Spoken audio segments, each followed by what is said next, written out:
This is Real News Media TV, coverage you can trust. Please like, share, subscribe, and hit the notification bell. Select all for daily news updates. NAJ takes issue with vaccinate or test proposal for healthcare workers. The Nurses Association of Jamaica has said it is disappointed with the recommendation for a COVID-19 vaccinate or test mandate for healthcare workers. It has also questioned the data being used to promote the proposed policy, especially as it relates to public health nurses. The Professor Gordon Shirley-led National COVID-19 Vaccination Operationalization Task Force on Wednesday said, with the exception of the Jamaica Defense Force, there has been a low vaccination rate among frontline workers.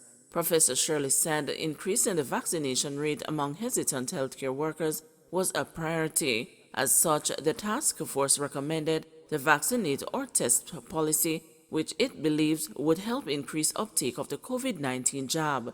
Professor Shirley has said the government should support the cost of testing for a few weeks, after which the healthcare workers will have to assume the cost for doing it themselves. However, he recommended a period of public education before implementing the mandate. Still, NAJ President Patsy Edwards Henry has deemed the move as premature. I cannot agree that we are not taking the vaccine. Well, the take-up rate is low. We may be taking it a little slower than you and other persons expect us to take it. But I'm not going to say we are not taking the vaccine. Point that I'm trying to make. 8% of the population has not yet been vaccinated. And you are now going to say to the nurses who are vaccinating the population to continue to care for that 88% that is not vaccinated while paying to care for them. I am just going to say that right now the recommendation is there. A whole lot of work needs to be done. A lot of work needs to be done to educate not only the population and the take-up, but to ensure that the numbers that they are putting out is correct.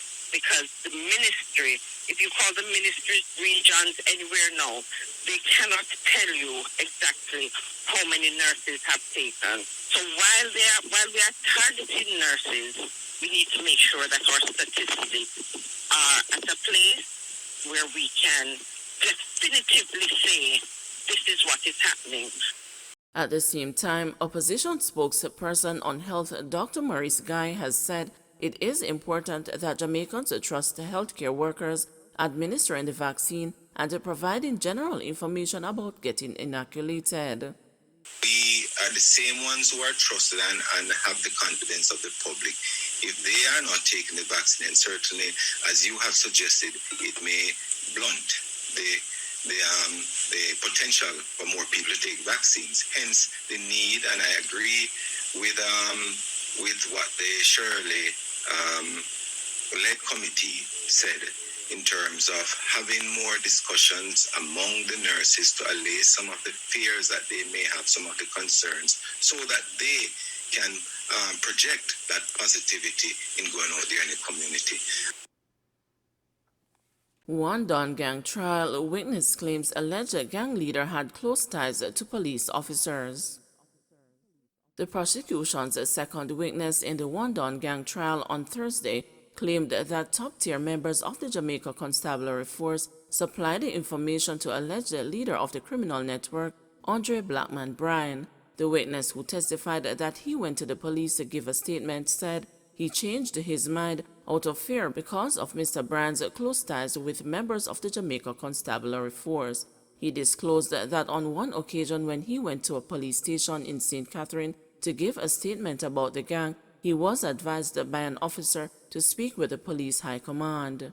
The witness revealed that he finally gave a statement to the police on November 24, 2018, because he wanted to put an end to the gang and stop the killing and extortion. The witness said he had been forced by Andre Bryan to become the Don for a community in St. Catherine. He said he received a death threat from Mr. Bryan when he said he was not interested.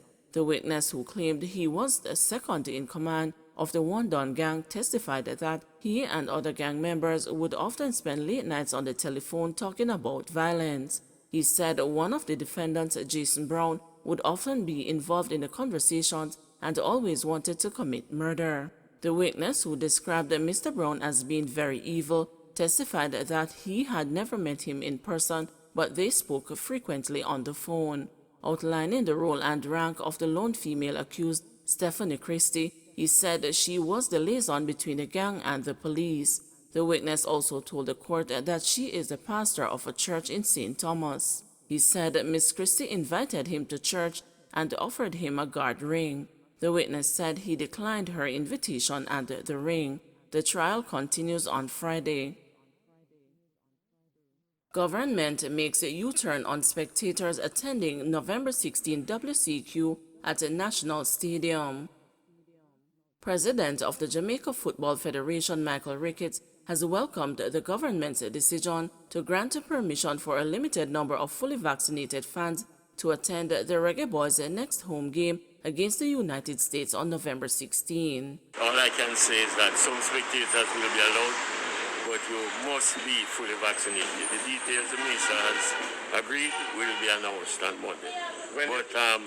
Basically, some spectators, we're still working on the numbers, but it's only persons who are fully vaccinated. Like I said, the minister has mandated and instructed that he will formulate a press announcement, and that will be done on Monday. The U-turn by the government came after an emergency meeting on Wednesday evening, 48 hours after their initial position was announced. Local government minister Desmond McKenzie said approximately 5,000 fully vaccinated fans will be allowed to attend the game. I want to make the point that it is a limited amount of spectators, about 5,000, but it will be fully vaccinated. All spectators have to be fully vaccinated. It's a long time now the spectators have not seen Jamaica perform, so this is a golden opportunity, and this is a significant test, and it shows the commitment of the government to be open despite the circumstances that we face. Jamaica College Board deliberating on Royal Reid leave issue.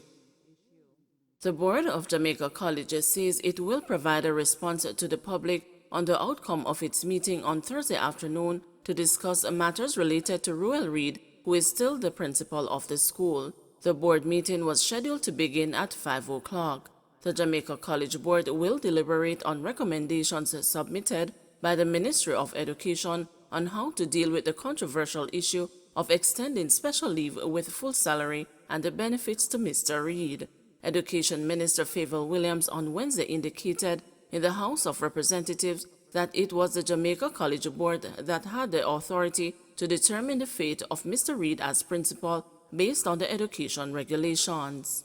The minister was responding to questions tabled last month by opposition spokesman on finance Julian Robinson, who had demanded answers about Mr. Reid's extended leave from his post at the school.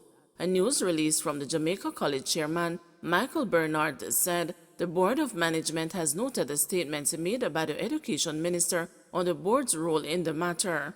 Mr. Reid is now before the courts on fraud charges but continues to receive a salary from the St. Andrew-based high school from which he was seconded for national duties in 2016. He has reportedly applied for extension of his leave of absence until 2026.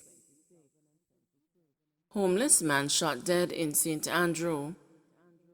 A 60-year-old homeless man was shot dead on Grove Road in St. Andrew on Thursday morning.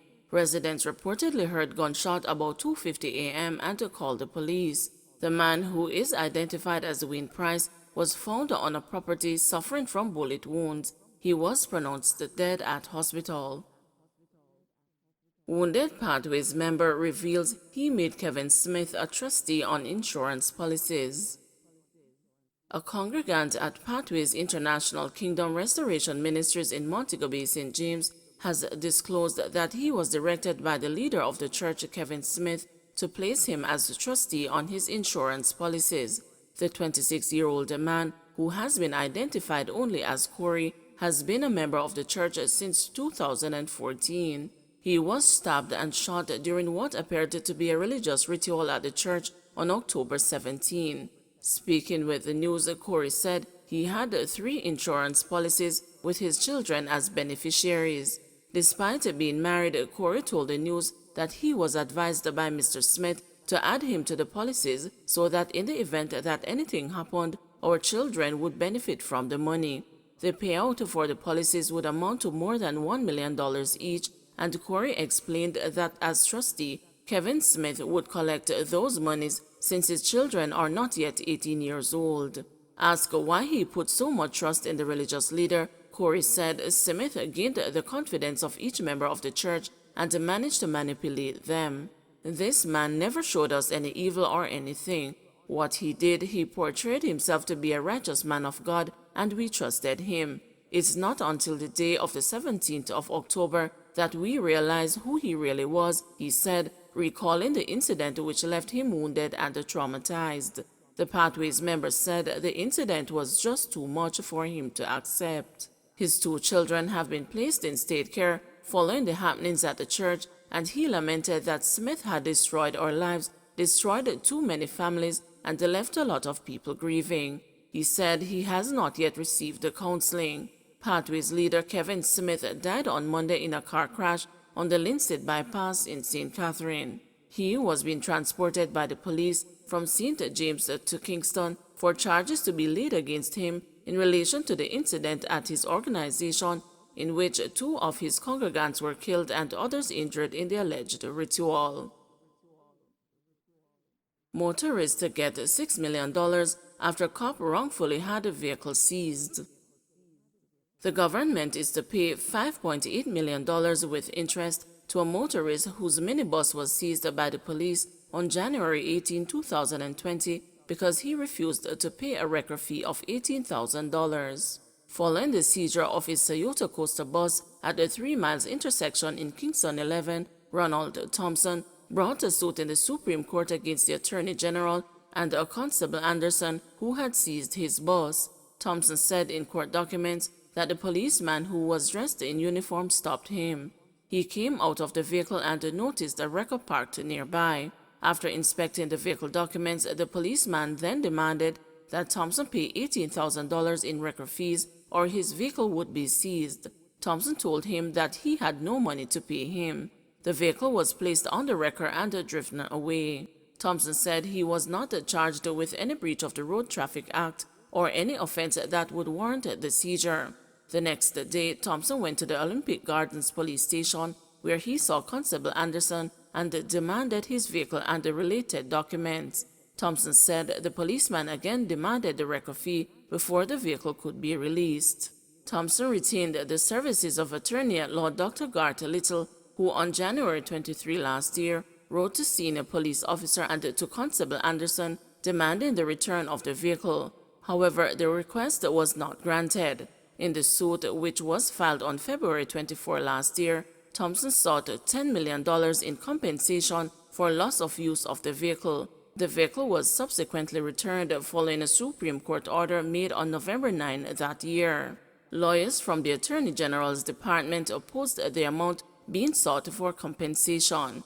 Acting Supreme Court Judge Tanya Mott-Tulloch Reed assessed the damages in the matter and last month ordered that the defendants pay $5.8 million for loss of income with interest at 3% from January 29, 2020 to September 29, 2021.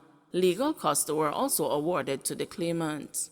Commenting on the case Thursday, Little said that he considered the incident a flagrant breach of the law. The only time the police who break the law will understand and take heed is when they are compelled to pay a part of the judgment money, he said. Don't forget to like, share, subscribe, and hit the notification bell. Select all for daily news updates.